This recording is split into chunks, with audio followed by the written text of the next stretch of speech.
சிலுவையில் இயேசுவோடு தொங்கின குற்றவாளிகளில் ஒருவன் தான் ஒரு குற்றவாளி என்பதை ஒப்புக்கொள்கிறான், அறிக்கையிடுகிறான். தான் செய்த குற்றத்திற்காக தண்டிக்கப்பட்டது முறையானது என்று ஒப்புக்கொள்கிறான். ஆகவே கடவுளுக்கு அஞ்ச வேண்டும் என்ற உண்மையை உணர்ந்தான். இந்த குற்றவாளியை கல்வனை பெனிடென்ட் தீஃப், டிஸ்மாஸ், டெமாஸ் மற்றும் டொமாச்சஸ் என்ற பல்வேறு பெயர்களில் அழைக்கப்பட்டதாக ஒரு புராண கதை கூறுகிறது. பெத்லகேமிலிருந்து எகிப்து சென்றபோது குழந்தை இயேசுவுடன் இயேசுவின் குடும்பம் கொள்ளைக்காரர்களால் ராபர்ஸ் தாக்கப்பட்ட போது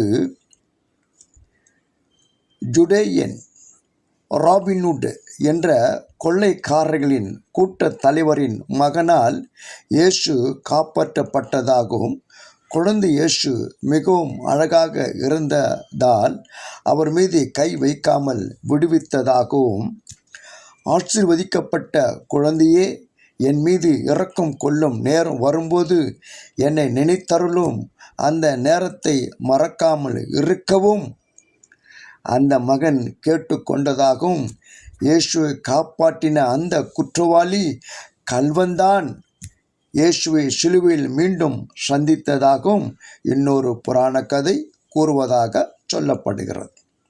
அந்த குற்றவாளி இயேசு ஒரு குற்றமும் செய்யாதவர் என்பதை நன்றாக அறிந்திருந்தான். இயேசு அந்த குற்றவாளியை நோக்கி, நீர் இன்று என்னோடு பேரின்ப வீட்டில் இருப்பீர், லூக்கா 23:43 என்று உறுதியாக வாக்களித்தார். இந்த பேரின்ப வீடு, பாரடைஸ் என்ற சொல் பாரசீக சொல், பெர்சியன் வேர்டு. சுவர் தோட்டம், வால்டு கார்டன் என்பதும் அதன் பொருள். அதாவது தோட்டத்தின் துணையாளராக, தோழராக, உடன் இருப்பவராகத்தான் தேர்ந்தெடுத்த தோட்டத்திற்கு சிறப்பு மரியாதை செய்யும் வகையில் அந்த நாட்டின் அரசர் அதில் நடைப்பயணம் மேற்கொள்வார் என்பது விவிலியம்